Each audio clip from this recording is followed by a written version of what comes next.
ايه هو التشفير؟ التشفير عملية لترميز المعلومات وتحويلها.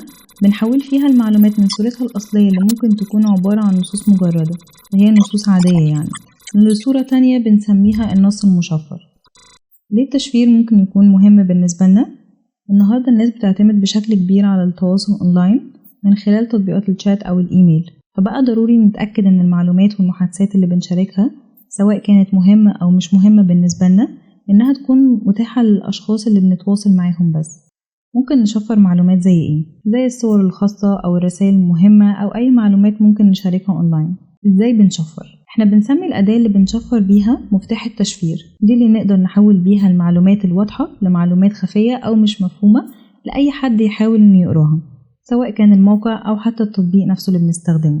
التشفير في الحالة دي علشان يتفك محتاج طريقة لفهمه، ده بنسميه مفتاح فك التشفير. برضو إزاي بتتم عملية التشفير دي؟ عملية التشفير ممكن تكون تلقائية أو يدوية. تلقائية زي بروتوكولات التشفير من طرف لطرف، في مفتاح بيقوم بالتشفير بشكل تلقائي، فأول ما بتسجل حساب جديد على تطبيق محادثة على طول بيعمل لنا مفتاح مميز مربوط بالحساب أو التليفون نفسه. المفتاح ده هو اللي بيشفر المعلومات المتبادلة في الطريق من أول ما بتتبعت من على حسابنا ولغاية ما توصل للطرف أو الأطراف التانية في المحادثة. بيكون في مفتاح تاني بيفك التشفير عند الطرف الآخر. من أشهر التطبيقات اللي بتستخدم التشفير من طرف لطرف سيجنال الواتساب، والاتنين بيستخدموا نفس البروتوكول. يعني ايه أصلا بروتوكول تشفير؟ ببساطة شديدة يعني الطريقة اللي بيستخدمها البرنامج لحماية البيانات وتحويلها. بيكون في تطبيقات تانية بتحتاج تفعل خاصية التشفير من الإعدادات زي تطبيق تليجرام وفيسبوك ماسنجر. ممكن يتم التشفير بطرق يدوية في التطبيقات والخدمات اللي مش بتتيح التشفير زي البريد الإلكتروني. ممكن نستخدم في الحالة دي بروتوكول تشفير PGP. ازاي بروتوكول تشفير PGP ده بيشتغل؟ صاحبنا يوسف سايب مفتاح علني الناس تشوفه عشان تقدر تبعت له رسائل، فلو عايزين نبعت رسالة مشفرة ليوسف هنستخدم مفتاحه العلني ده بنشفر بيه الرسالة المطلوبة.